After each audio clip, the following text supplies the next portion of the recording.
Jamaah Majelis Taklim Indonesia yang semoga Allah Subhanahu wa Ta'ala memberikan rahmat dan karunia-Nya untuk kita semuanya. Baik, teman-teman yang semoga dirahmati Allah Subhanahu wa Ta'ala, tema kita hari ini yaitu raih ridho Allah, hidup akan berkah. Karena pada dasarnya di setiap episode kehidupan kita ini hanya satu yang kita inginkan, kita ingin mendapatkan ridho dari Allah Subhanahu wa Ta'ala. Karena tanpa ridho Allah Subhanahu wa Ta'ala kita tidak bisa berbuat apapun.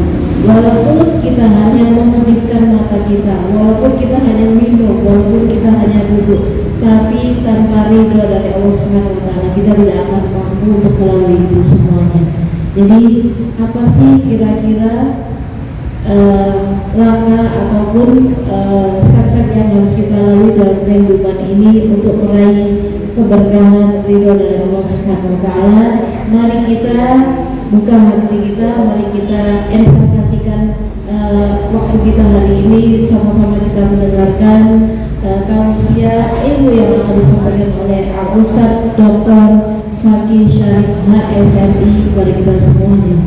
Baik, kepada Ustaz kami persilakan.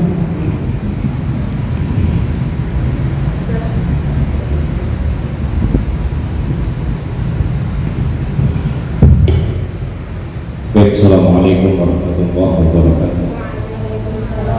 Hamidan wa salliyan alhamdulillahi rabbil alamin. Allahumma shalli wa sallim ala sayyidina Muhammad wa ala alihi wa sahbihi ajma'in, amma ba'd. Alhamdulillah, kita lanjutkan kaji kita di Masjid Diponegoro dalam Ayani MT Khairul Nisa. Raih ridho Allah, hidup berkah. Sejatinya ketika kita melakukan perbuatan di dalam Islam itu konsepnya adalah menyatunya antara materi dengan ruh.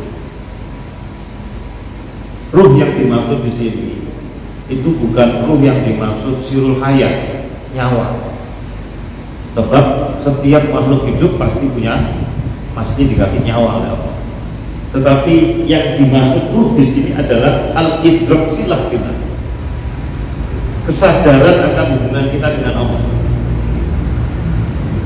Sehingga ketika kita melakukan perbuatan, minum, makan, itu bukan sekedar memenuhi kekenyangan atau memenuhi kehausan, tetapi karena ada ruh tadi yang bermakna al-idrak silah kita, kesadaran akan hubungan kita dengan Allah, ada landasan iman, maka makan dan minum kita itu biasa-biasa saja. Tapi karena ada ruh tadi, ada kesadaran akan hubungan kita dengan Allah, maka aktivitas makan dan minumnya itu bernilai ibadah.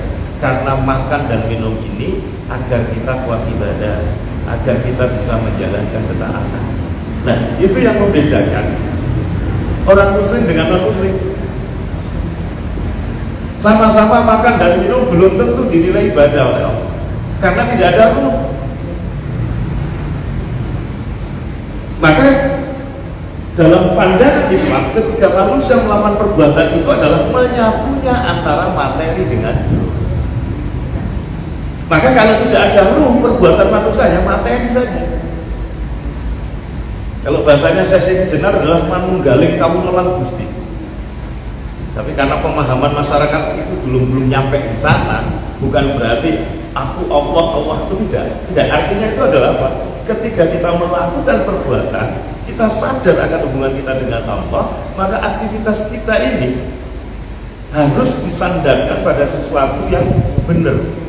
Jadi selain dilandaskan iman, yang kedua harus caranya benar sesuai dengan syariat, sehingga amalnya itu menjadi amal soleh, sehingga perbuatan manusia itu bernilai. Maka kalau kemudian orang berpikir kerja, tetapi tidak ada instruksi lapilah, tidak ada artinya kerjanya itu. Maka Dr. Eckhart Tolle beliau mengatakan kalau manusia itu tanpa adanya iman, kalau bahasa saya tadi tidak ada ruh tadi, tidak adanya instruksi lapilah. Kalau manusia itu tanpa adanya iman dan amal soleh, kekayaan yang dia punya, jabatan pun yang dia punya, itu tidak ada artinya di hadapan Allah Subhanahu wa taala. Maka kalau saya mengawali tema ini raih ridho Allah, hidup berkah, maka tidak boleh lepas yang namanya ruh tadi, al-idrak silahillah. Maka iman itu tidak boleh lepas. Maka kata Imam Asy-Syafi'i, betul kalau orang hidup itu hanya sekedar makan, minum, tidur, bekerja, ya, makan, minum, tidur, bekerja, tetapi dia tidak ada idrak silahillah, kalau bahasa saya tadi, dia tidak memahami hakikat hidupnya, maka orang yang semacam itu layak ditakbirkan 4 kali. Nah, kalau takbir 4 kali kan sholat jenazah, betul? Allah, ya kan?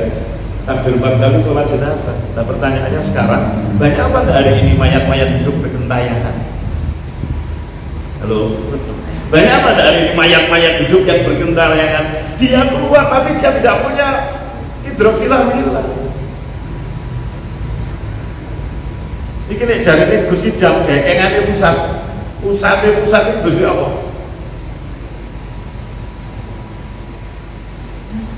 Saya dulu nggak kebayang, Idam itu dulu mondok di pelosok UIN. Saya pernah ngajar dia. Muridnya Zulia kami di Lirboyo, Neng Nila. Saya sehari-hari Sabtu Minggu ini biasanya saya ke Lirboyo ngajar S2, Gus dan Neng. Sekalipun murid saya viral semua ya, tapi saya syukur saja dulu itu tidak pernah harus viral, tapi mengalir di mana-mana. Nah, itu poin yang pertama. Jadi poin yang pertama, ketika manusia melakukan perbuatan itu tidak boleh lepas dari apa? Ruh, kesadaran akan hubungan manusia dengan Allah. Itulah yang membuat kita punya iman. Itulah yang membuat ketika kita sebelum berbuat itu mesti bertanya, ini Allah ridha atau tidak? Allah membolehkan atau tidak? Ini halal atau haram?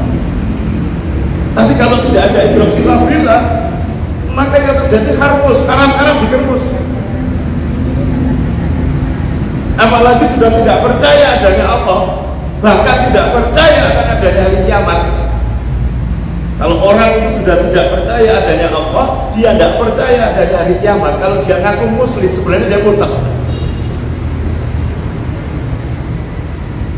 Ada 3 bencana yang ditimpakan oleh Allah bagi orang yang tidak ingat mati dan dia tidak akan percaya pada hari akhirat. Imam Abu Laith As-Samarqandi yang nulis kitab Tanbihul Ghafilin, beliau mengatakan, kalau orang itu sudah tidak ingat mati, dia tidak percaya akan adanya hari kiamat, maka Allah akan kasih 3 bencana. Bencana yang pertama apa? Menunda-nunda tobat. Itu bencana. Yang kedua adalah rakus terhadap dunia, rakus terhadap kekuasaan, sehingga cenderung menghalalkan segala cara. Nah, terjadi hari ini kan di Indonesia. Nanti wong itu kok. Itu penyakitnya karena tidak ingat mati, hubud dunia, dia tidak percaya dengan hari akhirat. Tidak peduli siapa, profesor, doktor, gelarnya tak berkiai, nama pun, kalau sudah hubud dunia, habis.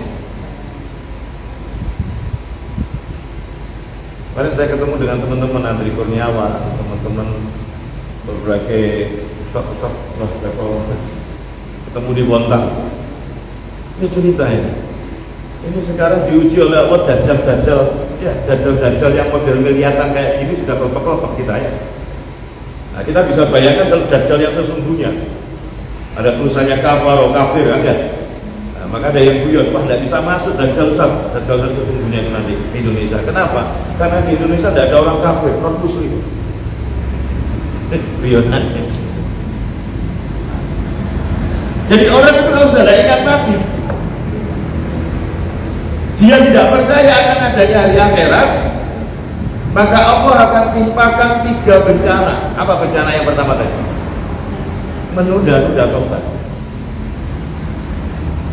Yang kedua rakus terhadap dunia.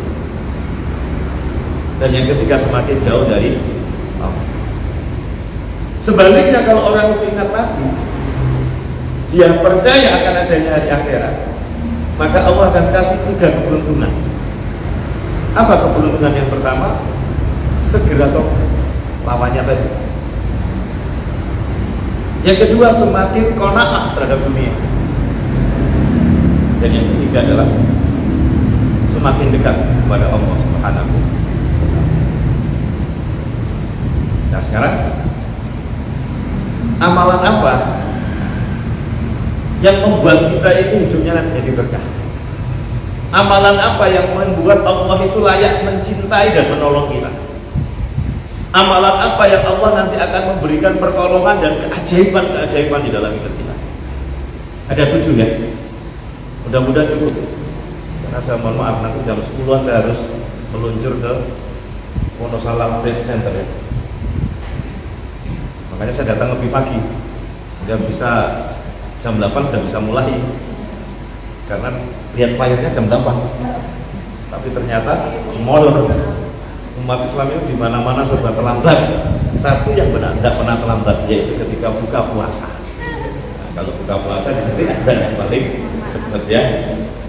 Nah, apa yang pertama? Hijrah total.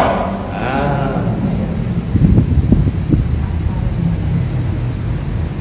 hijrah bukan karena keren. Kalau sudah tidak keren, hijrah balik meneh, gitu ya. Hijrah bukan karena friend, karena friendnya gak asik, buyar hijrahnya ya. Hijrah bukan karena keren, tetapi hijrah karena semata-mata mencari ridho Allah. Nah, berarti landasan ruh tadi apa? Maka ruh ini tidak boleh lepas kesadaran akan hubungan kita dengan Allah. Ibu-ibu dulu tidak kebayang ya, kalau ada artis hijrah total mau ngaji ya, terus bayangan kita nanti, wah rezeki ini apa? Ternyata samponya ikut hijrah. Hijrah ya, sampo hijab, betul? Ayo, nggak kebayang kan? Loh, apa yang ngasih rezeki? Jadi kadang-kadang kalau kita hijrah itu kadang-kadang takut, ya apa ya? Nanti aku sama pejabat juga gitu, hijrah ya apa? Korupsi kok tambah bangga. Alhamdulillah ibu-ibu tidak takut undang saya. Saya ini termasuk ustadz radikal. Karena murid saya itu radikal nomor 2 di Indonesia. Namanya Felixson. Berarti kan gurunya lebih radikal harusnya. Nah, tapi kemarin kita minta dia masuk ke seluruh podcast ini. Ya, sampai podcastnya Dr. Richard, podcastnya Helmi Yahya. Kenapa? Kita ingin mendakwakan Islam bahwa radikal itu fitnah. Masa Ustaz sesantun itu dianggap radikal? Ya, kan diundang Dr. Richard kan? Akhirnya masa secerdas itu sesantun itu? Berarti ini adalah fitnah dari istana negara, ya kan? Oh, di Surabaya ini ada orang undang saya tidak berani, takbirnya foto dengan saya tidak berani. Apalagi Felix masuk sini tidak bisa. Ada penyakit Indonesia ini. Maka hijrahnya harus hijrah total ya. Siap hijrah total. Kalau kita hijrah total, Allah kasih 5 jawaban. Allah itu maha sayang sama umat manusia. Jadi hijrah total itu hijrah bukan karena apa? Keren, bukan karena friend, bukan karena keren, tapi semata-mata mencari ridho Allah. Apa yang dijanjikan oleh Allah? Saya ringkas ada 5. 1, orang yang berhijrah rezekinya akan dipermudah oleh Allah. Awal-awal ditujukan berat ujian, tapi pasti ternyata Allah kasih permudahan. Betul ya? Itu hari Tulan dan istrinya. Dia pikir setelah hijrah itu tayangan TV, undangan TV jarang kan? Tetapi YouTube-nya main terus sebenarnya. Ya, itu ada sahabat saya yang membina dan membina Anda juga, namanya Fatih Karim kan. Ustaz Fatih Karim itu spesialis, kita tugaskan untuk mendakwai para selebgram, para artis-artis. Saya nak guru ini di Surabaya nyampe, muridnya wis jos-jos ya, wis pengalir kan. Nah, orang yang berhijrah rezekinya akan dipermudah oleh Allah. Saya tanya Ustaz Fatih Karim itu, artis-artis itu yang nyumbang Cinta Quran itu, ya. Wakaf apa? Gedung ya, itu ternyata rezekinya semakin dikasih Allah min haitsu la yahtasib. Jadi orang yang berhijrah rezekinya akan dipermudah oleh Allah. Yakin? Kenapa kok yakin?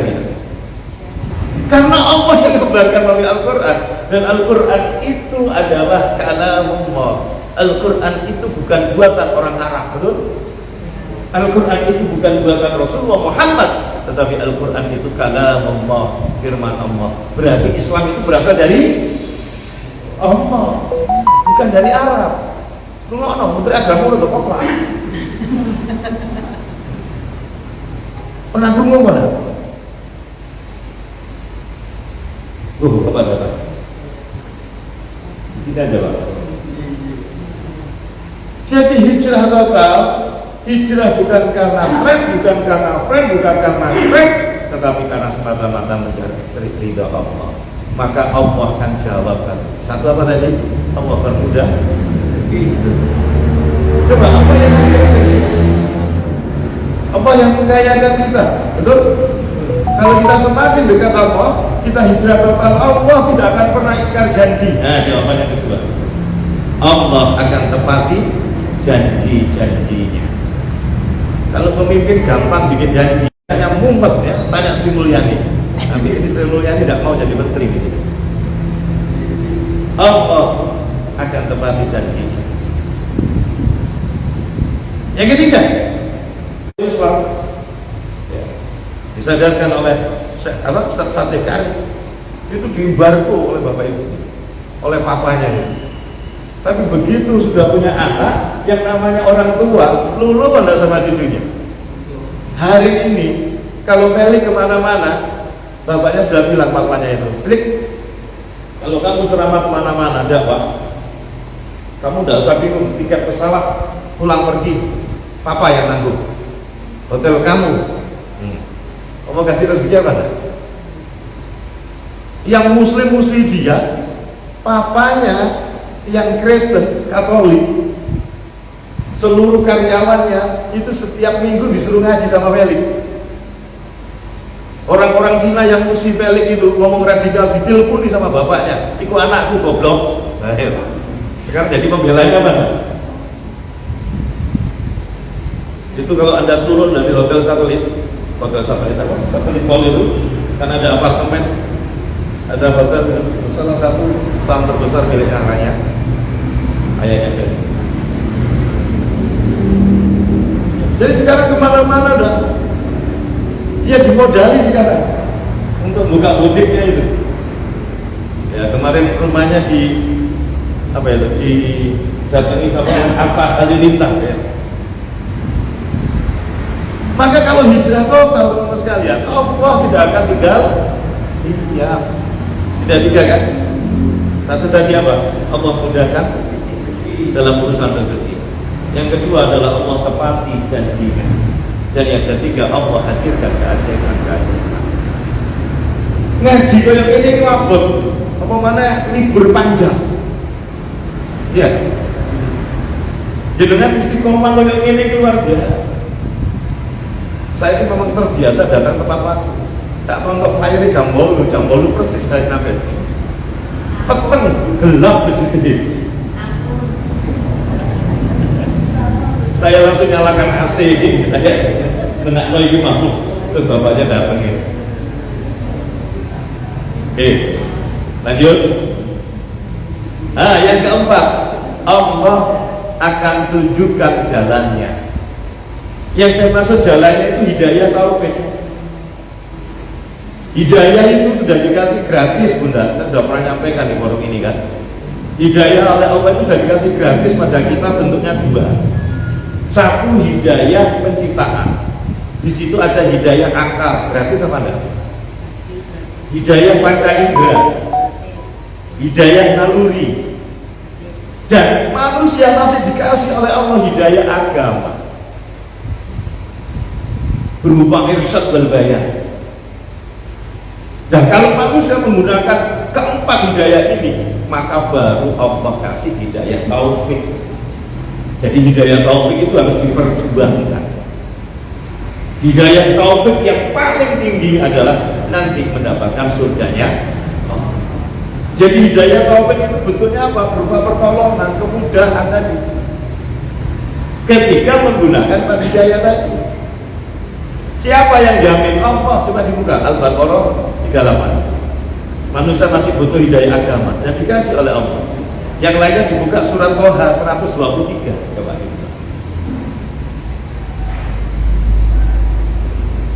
Kalau manusia itu hanya menggunakan akal, panca indera dan naluri, maka pasti sesat. Maka manusia masih butuh hidayah agama, dan itu disebut oleh Allah dalam Al-Quran melalui para nabi dan rasulnya. Kalau kita Rasulullah Muhammad, karena Rasulullah Muhammad itu diutus untuk apa? Seluruh umat manusia. Karena Rasulullah Muhammad adalah khatamul anbiya, penutupnya para nabi. Sudah ketemu Al-Baqarah 38. Yang lainnya di ibu sebelah sini Toha 123. Itu jaminan dari Allah. Sudah? Coba dibaca ya Al-Baqarah 38. Bismillahirrahmanirrahim. Kami berfirman, turunlah kamu semuanya dari sungai itu, kemudian jika datang petunjukku kepadamu, maka barang siapa yang mengikuti petunjukku, niscaya tidak ada kekhawatiran atas mereka, dan tidak pula mereka bersedih hati. Iya, itulah hidayah agama. Siapa yang disuruh turun oleh Allah dari surga semuanya tadi? Adam, Hawa, dan setan. Betul? Bawaannya berat karena setan ganggu kita, goda kita. Tapi Allah tidak tinggal diam. Apa? Allah turunkan Nabi dan Rasul membawa hidayah agama tadi. Dijamin di situ famanittaba'a hudaya. Kalau dalam Toha 128, famanittaba'a hudaya fala yadillu wa la yasqa. Barang siapa yang mengikuti petunjukku, ya syariatku, hukumku, fala yadillu wa la yasqa, maka tidak sesat, tidak celaka. Siapa yang jamin? Nah, ini jawabannya. Kalau kita hijrah ke Allah, maka Allah akan tunjukkan jalannya. Maka salah kalau ada orang mengatakan saya ingin berubah, tapi gimana? Belum dapat hidayah. Maka hidayah sudah dapat tadi yang 4, betul? Nah, mau dipakai apa enggak yang 4 ini agar kita mendapatkan hidayah taufik? Allah akan tunjukkan jalannya, dan hidayah taufik yang paling besar nanti adalah surga. Clear? Lanjut. Tadi saya jadi 5 ya. Nah, yang kelima apa? Allah Subhanahu wa ta'ala akan berikan pertolongan. Kalau Allah sudah nolong, tidak ada yang tidak bisa. Jadi kalau hari ini manusia sombong dengan kekayaannya, dengan jabatannya, masih ingat Fir'aun? Saya ingat saya pelajari itu. Semua rezim yang dolim itu tidak yang menaklukkan, yang mengalahkan Allah langsung. Fir'aun itu bukan dikalahkan oleh Musa dan Harun, tapi Allah tenggelamkan, betul? Namrud. Nah ini apa ini digitukan oleh Allah nanti. Karena hari ini subhanallah ngaji kayak gini ini berat, apalagi ustadznya diawas-awasi terus. Nah, bagaimana agar kita bisa hijrah total? Tadi sudah saya sebutkan hijrah total tadi itu Allah akan kasih 5 ribetnya dari Allah. Bagaimana agar tips kita bisa hijrah? Maka yang pertama adalah luruskan niat, semata-mata mencari ridho Allah. Maka al-idrak silah-silah tadi. Kalau niatnya enggak kuat, niatnya bukan karena Allah, tapi hijrah karena tren, karena friend, karena keren. Begitu enggak keren, betul menang, betul? Begitu temannya enggak asik keluar, jilbabnya congkrong mana? Ya. Ada apa enggak? Banyak. Nah, kan luruskan niatnya itu penting. Di dalam Islam itu niat itu masuk kategori rukun. Dalam kajian fikih itu, kalau kita sholat tidak niat, kalau kita puasa Ramadan malamnya tidak niat, batal apa tidak puasanya? Batal. Niat itu rukun. Maka untuk hijrah total harus luruskan niat, semata-mata dari ridho Allah. Udahlah, yakin lagi 5 tadi Allah kasih. Maka liburan kayak gini ini umumnya orang kemana? Sekarang mal gak payu saja, sepi kayak liburan. Rekreasi. Anda tapi hebat ya, liburan ngaji ya. Berarti Anda termasuk orang yang tidak normal. Orang yang berpikir bertindak luar biasa, bukan seperti umumnya orang. Pilih yang pasti.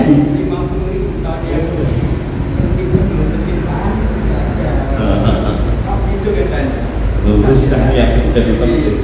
Tapi setan ganggu gitu. Makanya tadi Allah masih kasih hidayah agama. Maka berarti hidayah agama itu penting apa? Penting. Itu jawabannya Quran itu 2 ayat itu jawab tadi ya. Al-Baqarah 38, Toha 123. Nah, coba yang Toha. Nah, yang Toha. Surat ke-20. 123. Ya, sama kan maknanya dengan yang tadi, cuma bedanya kalimatnya. Ya. Allah berfirman, turunlah kamu berdua dari surga bersama-sama, sebagian kamu menjadi musuh bagi sebagian yang lain. Maka jika datang kepadamu petunjuk dari padaku, lalu barang siapa yang mengikuti petunjukku, ia tidak akan sesat dan tidak akan celaka. Siapa yang jamin ini? Apa maksudnya petunjukku tadi itu? Hidayah agama yang dibawa oleh para nabi dan Rasul. Nah, umat manusia di akhir zaman ini yaitu Rasulullah Muhammad, karena Rasulullah itu khatamul anbiya. Allah yang jamin dalam ayat itu tadi, faman ittaba'a hudaya fala yadhillu wala yashqa.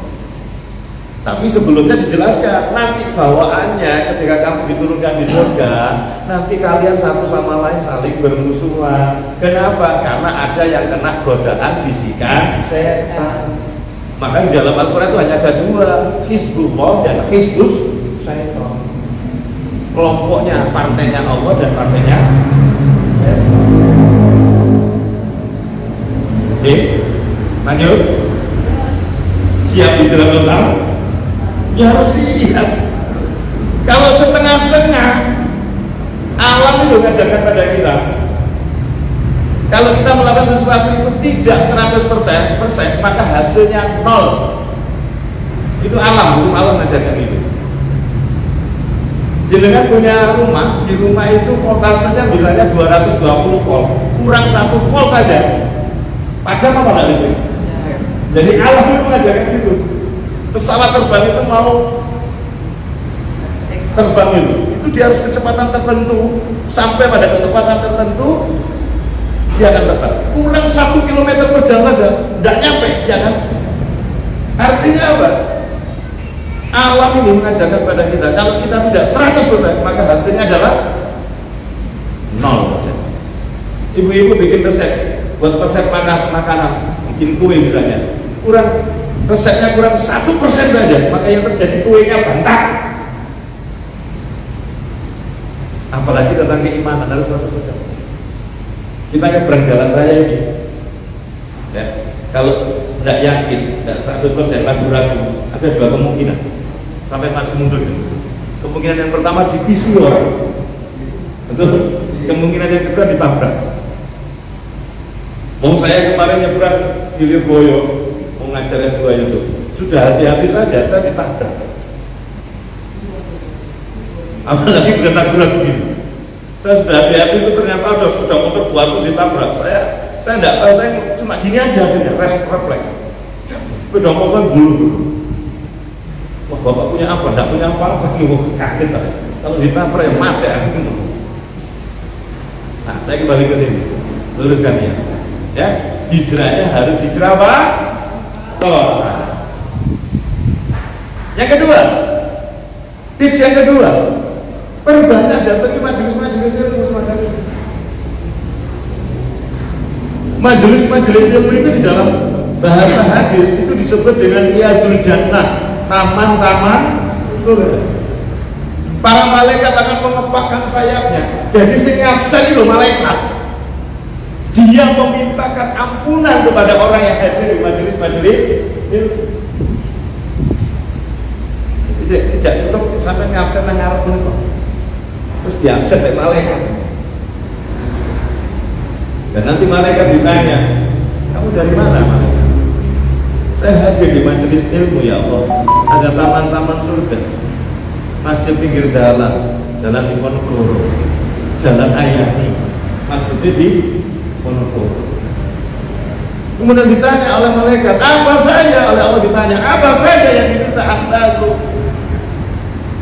Disampaikan oleh malaikat. Maka silakan ya dengan berdoa sesuai hajatnya Anda masing-masing. Diaminkan oleh malaikat. dimintakan ampunan kepada Allah. Kemudian malaikat ngomong, ada yang datang ya Allah, tapi ngantuk ya Allah. Terus ngantuk boleh sedeperan ya Allah. Tunggu ya Allah. Apakah doanya sama? Jawaban Allah sama, semuanya akan aku kabulkan. Kenapa enggak? Ya sudah, sampai ngantuk sampai turu, tak tinggal mulai.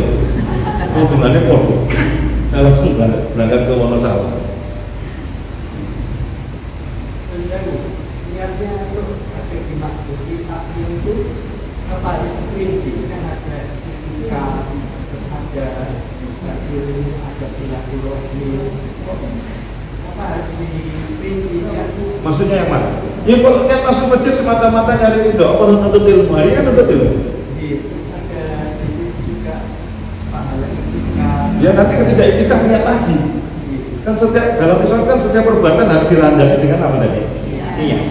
Maka tadi saya awal ketika menyampaikan materi pentingnya al-idrak silah billah tadi, kesadaran akan hubungan kita dengan Allah. Karena itu menjadikan seluruh perbuatan kita akan dinilai ibadah. Jadi nggak usah diperinci niatnya, tapi kita hadir di sini juga. Karena niat itu kan dalam hati. Sholat pun juga dalam hati kan. Para ulama untuk memudahkan pakai usul itu untuk membantu agar masuk bisa niat. Para ulama itu untuk membantu usul. Tapi begitu Allahu Akbar, niat kan dalam hati. Bersamaan dengan perbuatan itu dilakukan. Ya, makanya niat itu penting dalam Islam karena itu yang menentukan apakah itu nanti bernilai ibadah atau tidak. Sehingga yang kedua adalah caranya benar sesuai dengan ketentuan syariat. Jadi dilandasi dengan iman dan ilmu. Maka jadilah amal soleh. Kalau salah satu tidak ada, jadi amal salah. Ada 3 orang pemburu di depan berburu di hutan. Selama 3 hari dia tidak dapatkan buruan. Akhirnya yang satu bilang, kok kita tidak pernah sholat sih, gitu. Dia milik sholat akhirnya. Sini kita sholat. Ambil air wudhu, tarik airnya. Karena 3 orang kan harus jamaah. Waktu sholat masuk. Udur-uduran, ini punya semangat iman tapi tidak tahu ilmunya, hanya punya semangat saja. Udah, kamu ramai aja, aku sini imam. Yang 2 di belakang. Begitu dia takbir, rukuk, takbir lagi, Allah liman hamidah. Lu 3 hari berburu di hutan tidak dapat buruan. Lu kok pas sholat hewan itu nongol lewat tangan Rabbi.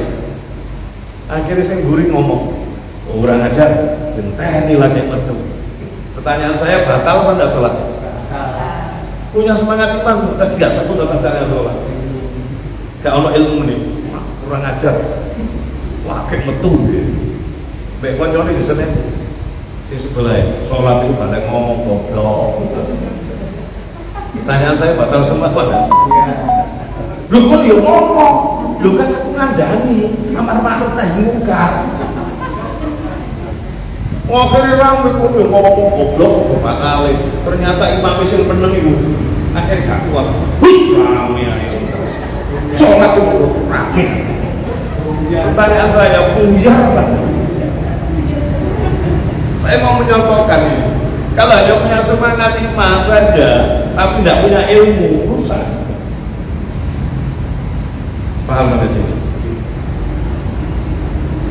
Ya kita di pemimpin lucu-lucu Indonesia. Ono utuh cek lambina.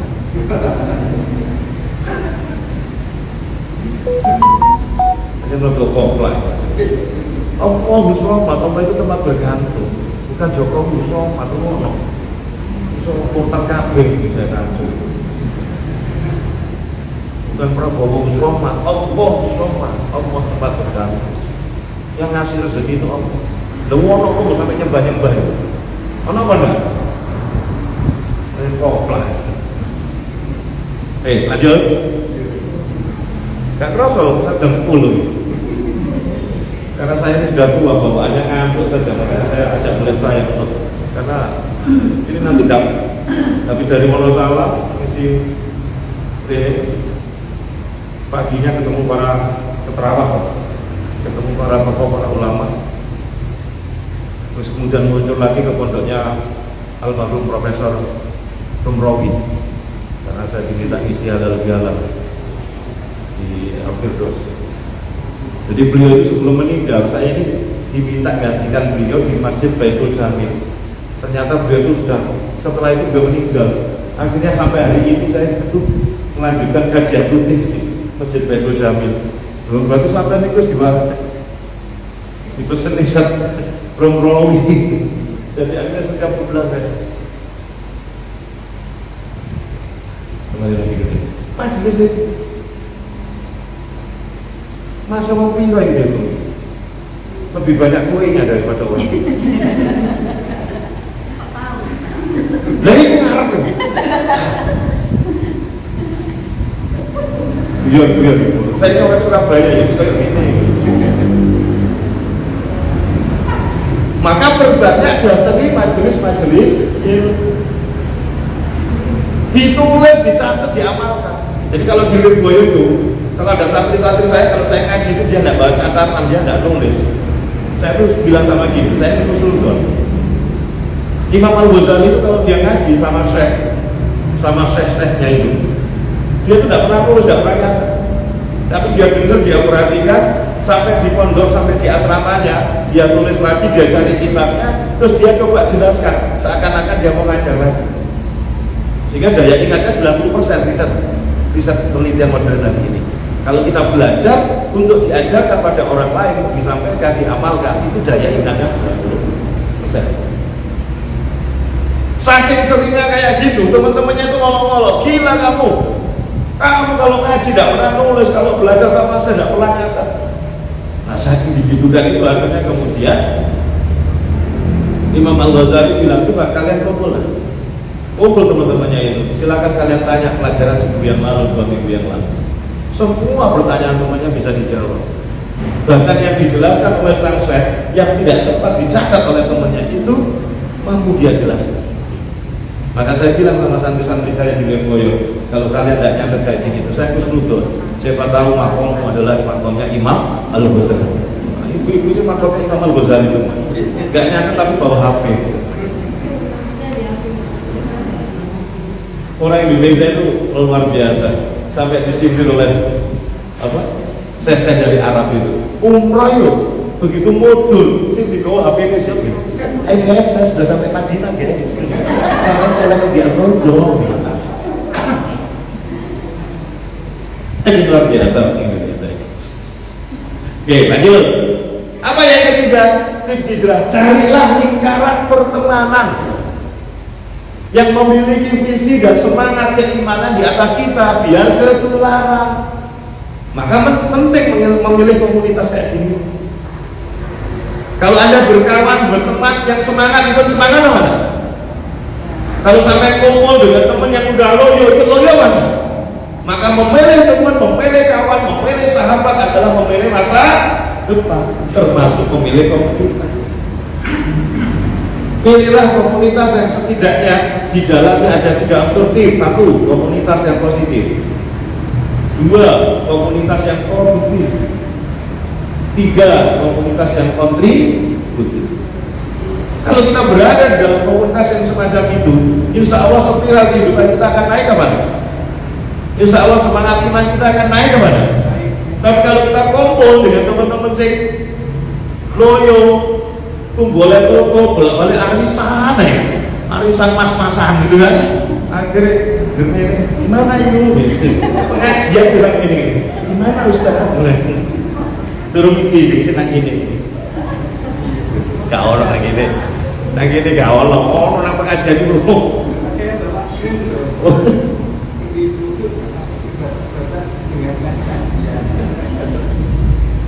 Lah yang upload apa? Ibu sing upload istiqomah. Ngaji koyo ngene yo upload Bapak sekali. Apa mana istiqomah? Sudah umur berapa tahun ini? Sudah kalau tulisan sudah milad berapa kemarin? Ya, saya lihat di IG-nya udah milad ini. Hah? Jakarta 20, di sini berapa? 5. 5 harus istiqomah, iso sampai wakil gitu. Sampai kan cukup. Jadi apa caranya? Dan maksudnya diperbesar Ustaz. Hah? Semoga masjidnya diperbesar. Oh iya, cari masjid lagi nanti. Nanti masjidnya ini bukan diperbesar ini, kesana. Kesampai nggak bisa model mau Cino ya. Doanya Ustaz. Iya, ini saya doakan. Apalagi didukung ibu yang semangat ini, luar biasa. Coba tadi semangat ya, kau mau yang gugur. Kau mau yang gugur. Itu kacamata keras. Oke, bagaimana agar hijrah? Satu tadi apa? Luruskan niat. Yang kedua, perbanyak datangi majelis-majelis ilmu. Yang ketiga, carilah apa? Komunitas, lingkaran pertemanan yang memiliki iman dan visi yang besar, dan itu akan berlanjut. Dan yang keempat adalah istiqomah. Lanjut. Ini sampai 30 lebih. Nah, yang kedua adalah iman tadi, imannya tebal. Iman ini fondasi. Sampai saya tulis dengan kalimat ini. Skenario Allah itu selalu indah bagi mereka yang mengimaninya, meskipun kita tidak mengetahuinya, betul? Skenario Allah itu selalu indah. Asalkan ada iman, seberat apapun masalahnya bakal kelar, betul? Kalau tidak ada iman, orang stres hari ini, betul? Asalkan ada iman, asalkan punya iman, sebesar apapun ujian, sesulit apapun persoalannya akan beres, betul? Karena landasannya siapa? Allah. Sandarannya Allah. Dekeknya pusat adalah Gusti Allah. Ini di Indonesia itu kalau usaha ada dekengan, wangil. Saya kemarin itu diminta doa oleh teman yang buka pabrik minyak kelapa sawitnya. Omsetnya sudah per hari sudah sampai 1 M, diparani oleh polisi. Dijaluk iya Pak. Kita kok ini ternyata ujung-ujungnya jaluk duit 70. Karena dianggap ini menjadi pesaingnya pemilik minyak besar yang orang Cina. Dulu Meduromat bikin Meduromat 24 jam penuh ditekan melalui pemerintah macam-macam. Oh, Maduro dilarang tambah ditulis 25 jam.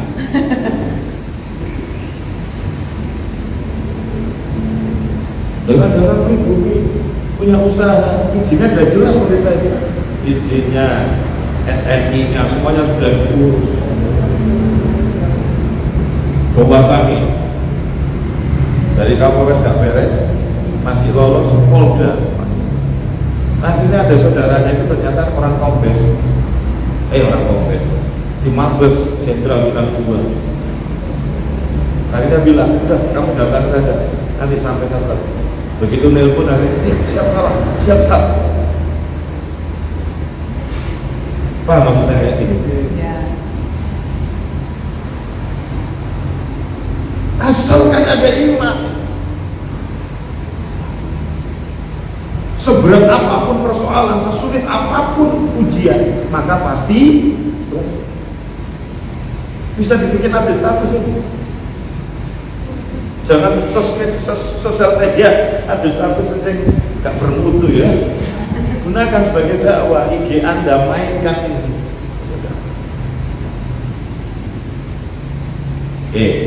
Yang pertama tadi hijrah, yang kedua adalah iman, yang ketiga taatnya maksimal. Iman itu butuh konsekuensi. Konsekuensi iman adalah taat, tunduk, melakukan amal soleh. Jangan pernah berhenti jadi orang baik, jangan bosan jadi orang baik. Nah, itu ada satu kalimat. Ini bahasanya milenial. Fokuslah cari muka di hadapan Allah, maka pasti Allah akan kasih keajaiban dan pertolongan. Betul? Tapi kalau kita fokus cari muka di hadapan manusia, siap-siap kecewa. Betul? Ayo jadikan hadis satu. Fokuslah cari muka di hadapan Allah. Maka pasti Allah akan kasih apa? Keajaiban, pertolongan. Tapi kalau kita fokus cari muka di hadapan manusia, siap-siap apa? Kecewa. Betul?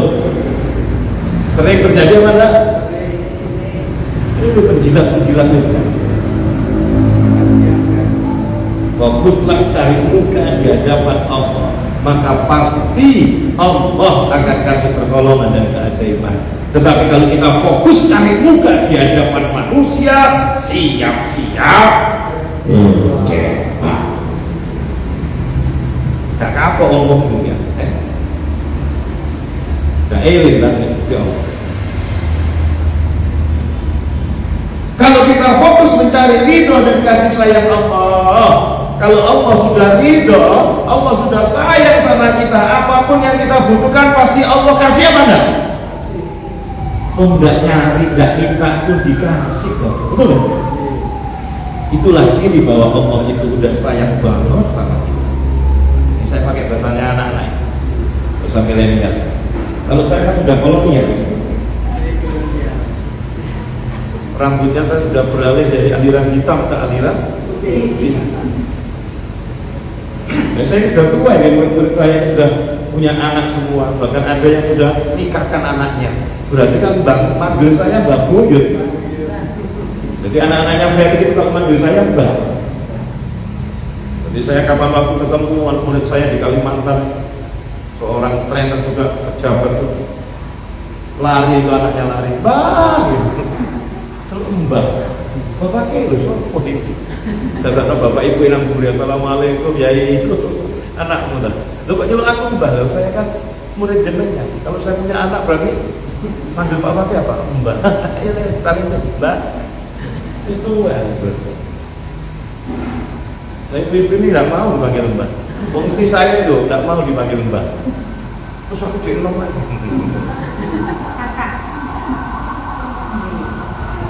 Taat maksimal ya. Fokuslah cari muka di hadapan Allah, maka pasti Allah akan kasih apa? Keajaiban pertolongan. Sudah berapa tadi? Hijrah total, iman tebal, taat maksimal. Yang keempat, tawakal.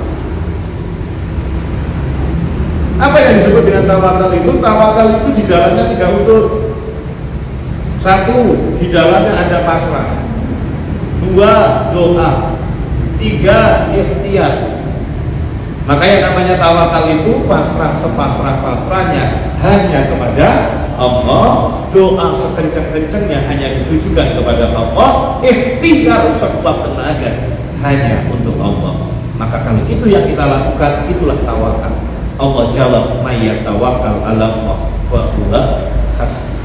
Barang siapa yang bertawakal kepada Allah, maka dia Allah akan mencukupi keperluannya. Kalau Allah paling cukup. Rahasianya di mana? Tawakal. Jadi tawakal itu letaknya bukan di belakang. Tawakal itu letaknya adalah mengiringi seluruh aktivitas kita. Maka tawakal tadi itu di dalamnya ada 3 tadi, pasrah, doa, dan ikhtiar. Maka Umar bin Khattab itu marah-marah. Ada orang lagi tidur-tiduran di masjid, dibangunkan oleh Umar. Loh, kamu kok tidak bekerja? Saya kan tawakal. Sama Umar ditujukan, itu orang yang tawakal, orang yang kerja di ladang. Jadi yang namanya tawakal itu tidak menghilangkan ikhtiar. Demikian juga orang Arab Badui ditegur oleh Rasulullah karena dia tidak memahami hukum sebab akibat. Dia masuk masjid, ontanya dilepas saja. Kemudian ditanya oleh Rasul, loh kok kamu lepas?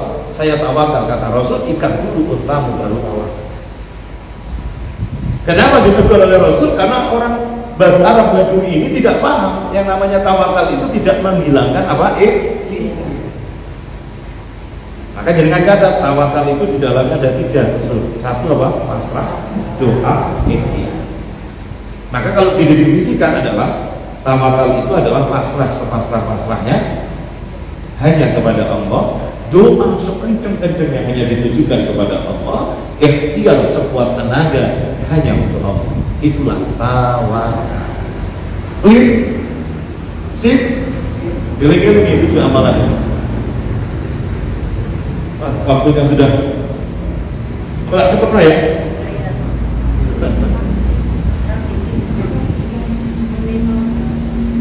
Satu tadi apa? Hijrah total, iman tebal, taat yang maksimal, tawakal. Yang kelima, silaturahim personal. Siapa yang wajib disilaturahimi? Keluarga yang termasuk ahli waris dan keluarga yang tidak termasuk ahli waris disebut dengan dawil arham. Silaturahim itu ada dua unsur, satu ziarah, dua berbuat baik. Kalau semua keluarga menerapkan silaturahim, maka terjadi pemerataan ekonomi berbasis keluarga. Sehingga tahu keluarga saya menjauh di sana, gak bisa nyekolah anak-anaknya, maka bisa lunak, bisa bantu. Kalau termasuk ahli waris, bantu, malah hukumnya wajib. Jadi ahli waris itu bukan nikmati oleh warisan, tapi ada kewajiban membantu dan membayar nafkah. Dan silaturahim itu waktunya bebas, tidak nunggu Idul Fitri. Silaturahim itu ojo nunggu nek kepaten atau walimaan, betul? Nek kepaten baru. Nah, silaturahim itu waktunya bebas. Kalau semua keluarga itu mengagendakan silaturahim, misalnya entah 2 bulan sekali, 3 bulan sekali ketemu, Allah dalam hadis Rasul itu menjelaskan ada 2 keutamaannya. Apa? Dilapangkan rezekinya, dipanjangkan usianya. Nah, luar biasa pada Islam. Siapa yang wajib silaturahim? Ya keluarga dekat, bukan bondit, orang tua dan mertua, bukan taman safari. Ono arek mulai silaturahim nang tua nih, loro disablek. Begitu balik mana, mak ono beras 50 kilo tak gawa ya mak ono minyak goreng tak gawa ya mak ono klopo tak gawa ya mak, kabeh digawa. Akhirnya bapak ibu ngomong macet aja ya ini, terus juga anak bojo nih mulai ngerang. Oh, ono kok belas pada kayak gini. Kalau kita kalau kita ingin mulia, ini derajatnya oleh Allah. Silaturahim personal. Muliakan cahaya pertama, ya orang tua dan mertua. Jadi kalau kita sudah menikah, suami istri, berarti sudah tambah. Cahayanya itu bukan hanya orang tua, mertua dan orang tua itu posisinya sama, nggak usah dibanding-bandingin. Gitu, ibu mulai ini, jangan pulang, bodoh jalur duit menaik. Ono sing matu koyo ngene iku mampu durhaka. Posisi orang tua mertua sama. Oke? Bagaimana dengan ustaz guru teman-teman kita? Itu namanya sila ukhuwah. Anda hadiri, datangi cahaya-cahaya yang ketiga. Siapa cahaya yang ketiga? Kalau cahaya yang kedua adalah suami istri. Jadi cahaya yang pertama berupa manusia itu orang tua. Suami istri, pasangan hidup kita masing-masing itu cahaya yang kedua. Cahaya yang ketiga siapa? Para ustaz-ustaz dan kita, para guru-guru kita. Jenengan datang sila ukhuwah, guru, kiai, ustaz, mohon doanya itu si kecil besok tes akmil, boleh apa enggak? Boleh, sila ukhuwah kita doa. Itu bukan silaturahim tapi sila ukhuwah. Guru-guru kita. Tapi yang gak oleh-oleh. Silaturahim dungo jamuane akeh. Ih, anakku mau ke sini gitu. Ya gak oleh-oleh. Bosong baku, udah masjid-masjid kan. Iya nih. Aku ngaji kayak gini ngono sing mari ngaji mulai kok gak oleh-oleh gelas. Jadi mamaku itu sampai apal, itu di masjid NU, itu ono kontokane. Oh ini masjid perumahan, oh gak oleh ini. Sampai apal makku itu, karena mau desa mak. Terus gak usah dianggap kan oleh-oleh, aku gak boleh gimana, aku nak mau salam gitu. Oke, 5 ya. Ingat-ingat ini. Satu tadi hijrah, Bapak. Dua, iman tebal. Tiga, taat maksimal. Empat, tawakal. Lima, silaturahmi personal. Yang keenam, sedekah brutal. Saya pakai istilah sedekah brutal kenapa? Sedekah yang terbaik. Guru saya itu ngajarkan, kalau kamu sedekah untuk dreweli, biasanya pahalanya ini. Kalau kita ingin dikasih keajaiban oleh Allah, Anda lakukan sedekah. Terus gak usah hitung-hitungan, pasti Allah akan jamin. Dileng-eleng untuk dreweli, berarti biasanya ujiannya berat. Oh iya.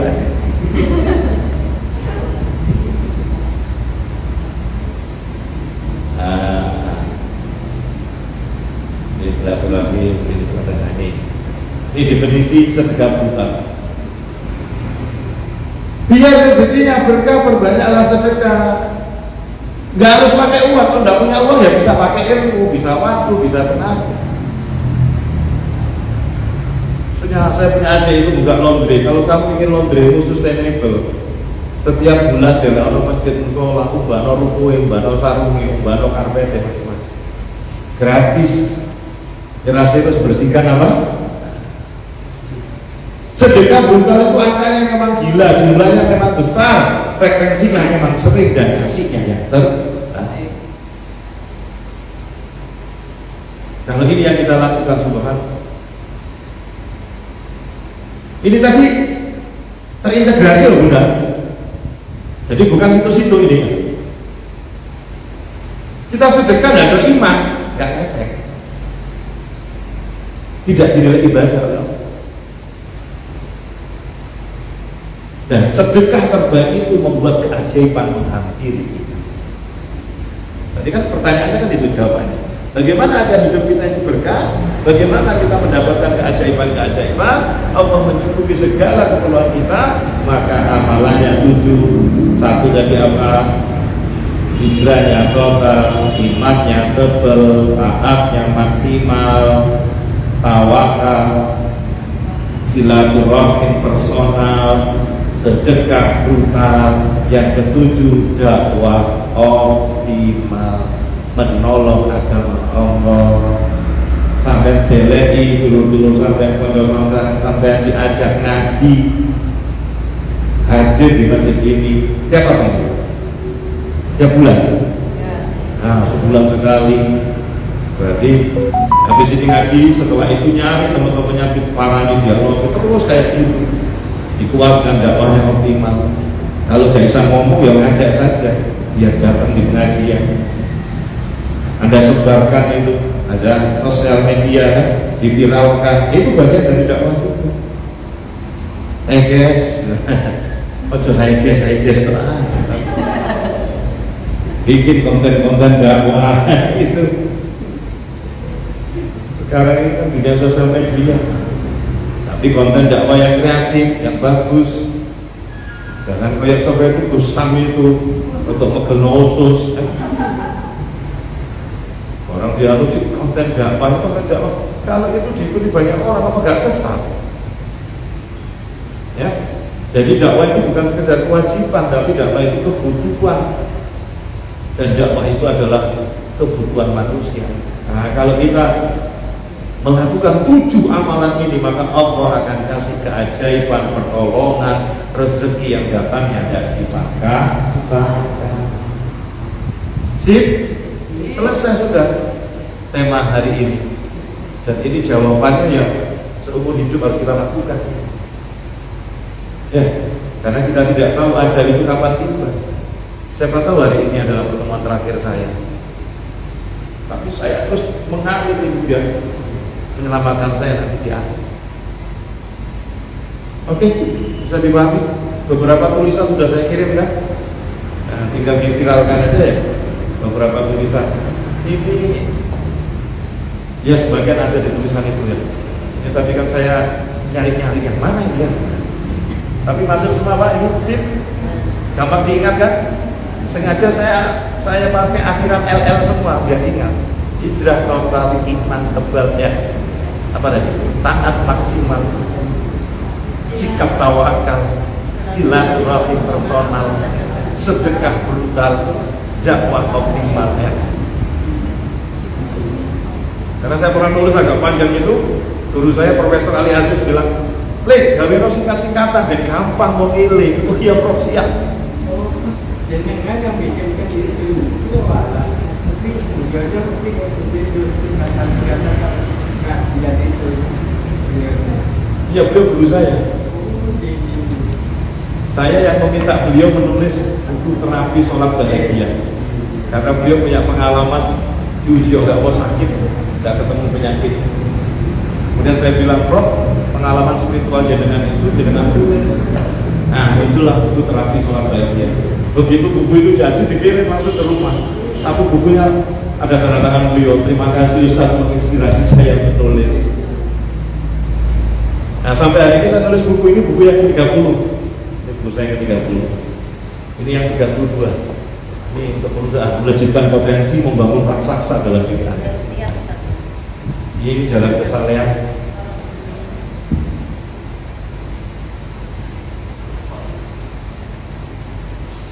Baik, Bapak Ibu, ada pertanyaan mungkin? Sudah dicatat semua? Ada pertanyaan? Ya. Mengenai istiqomah, kita itu mau sholat, niat sholat puasanya. Tapi yang paling ramai itu kita sholat, kita sudah sholat. Tapi ketika kita sholat, fokus kita itu mungkin terganggu dengan ini gitu. Mohon edukasi bagaimana caranya supaya tidak terganggu oleh hal yang Itu Anda bisa baca, amalkan yang diajarkan oleh Profesor Ali, terapi sholat bahagia, dengan cara apa? Memahami makna-makna setidaknya secara umum kandungan arti doa-doa yang ada di sholat. Nah, beliau sering isi di radio El Victor ya, suara muslim juga. Nah, jadi ketika kita memahami maknanya di dalam sholat tadi itu butuh membantu kita untuk khusyuk. Begitu kita ingat, sadar kok udah lalai, langsung kembali ke Allah, ucapkan istighfar dan doa. Karena setan memang ganggu di situ. Oh, dompet hilang itu, pas sholat itu ketemu. Allah Akbar, lu langsung gitu.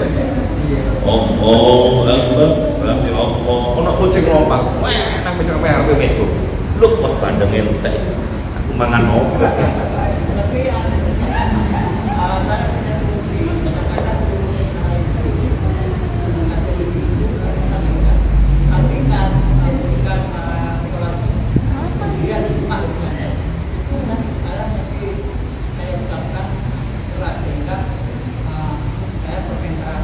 Boleh, masing-masing orang boleh. Tapi yang paling penting tadi itu, paham apa yang kita ucapkan itu maknanya apa? Itu jauh justru lebih. Nah, begitu nanti sholat sujud terakhir itu boleh Anda pakai bahasa tapi dalam hati, jalurkan Gusti Allah. Tapi tidak boleh pakai bahasa Indonesia. Tetap doanya yang tadi itu. Tapi sujud agak lama minta seluruh hajat kita pakai bahasa Indonesia. Atau setelah selesai sholat, salam dan dengan sujud syukur. Nah, setelah sujud syukur itu Anda baca apa? Subhanallah walhamdulillah wa la ilaha illallah wallahu akbar. Itu masih sujud syukur. La haula wa la quwwata illa billah. Terus sholawat yang paling pendek. Allahumma sholli ala Muhammad wa ala ali Muhammad. Pelan-pelan 10 kali. Terus doa semua hajat kena, sapu jagat. Rabbana atina fid dunya hasanah. Pelan-pelan. Terus minta sama Allah pada saat sujud syukur dan sholat.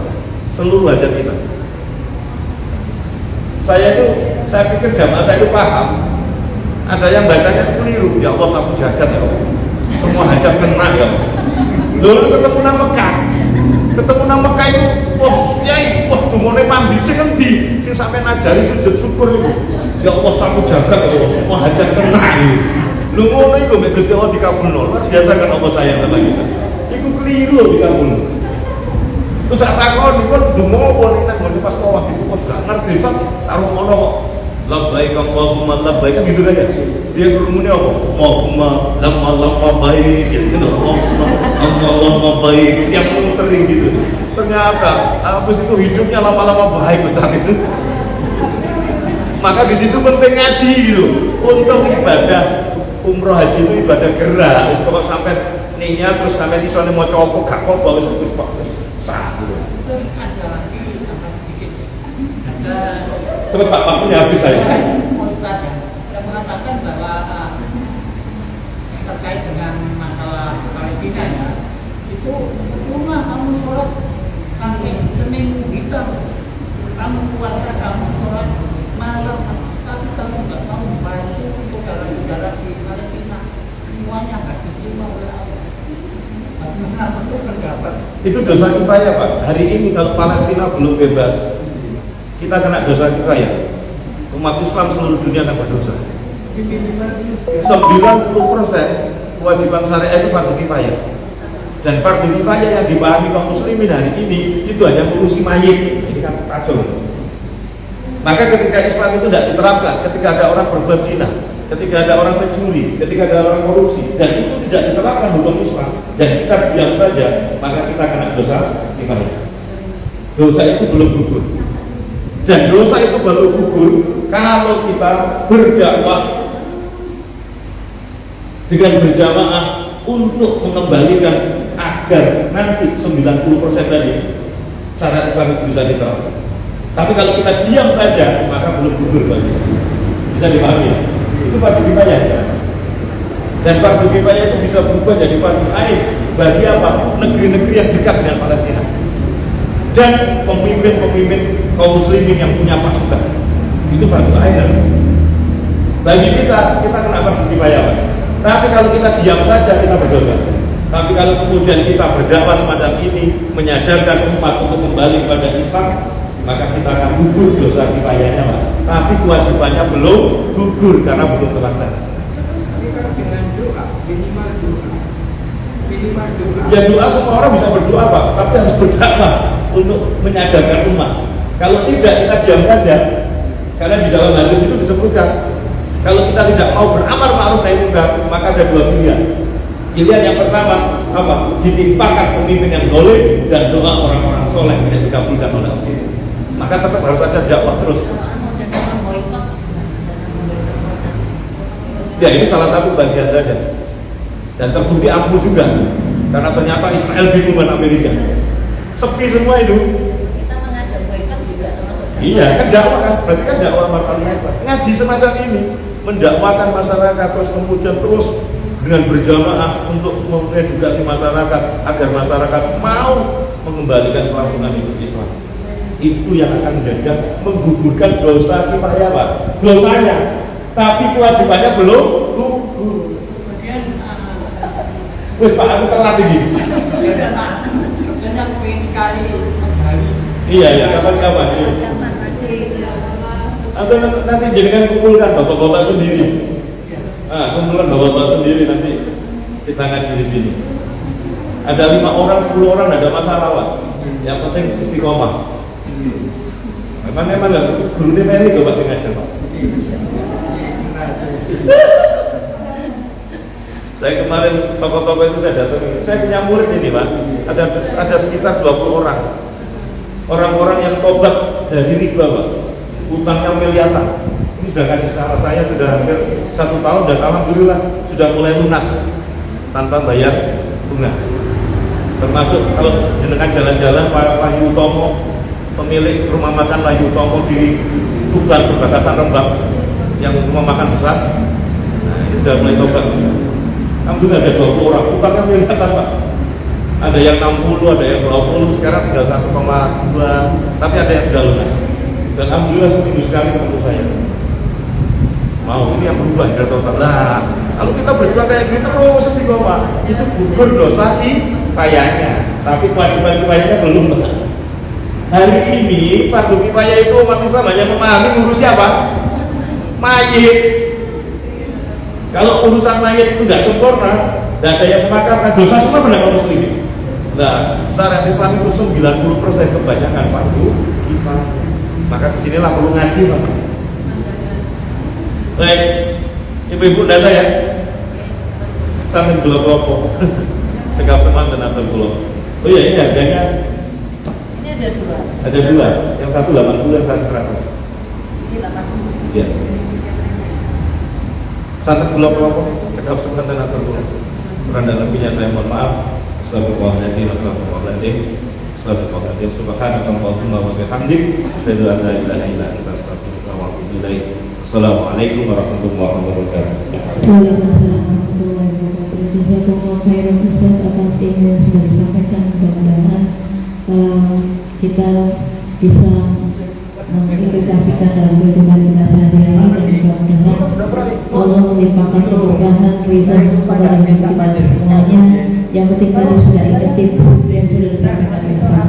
Baik, karena waktu juga yang harus memisahkan kita, maka dari itu kita tutup kajian hari ini dengan beristighfar 3 kali, kemudian kita baca hamdalah dan juga doa kafaratul majelis. Astagfirullahaladzim, astagfirullahaladzim, astagfirullahaladzim. Alhamdulillahirabbil alamin. Subhanallahumma wa bihamdika, asyhadu an la ilaha illa anta, astaghfiruka wa atubu ilaik. Kalau saya tidak bisa jadi sumber saya dari Papua. Itu kan nanti yang jamaah apa lagi sembilan. Kita foto sebentar ya Ustaz. Bukan yang ini ada lagi enggak? Cuman Mbak satu. Oh ada.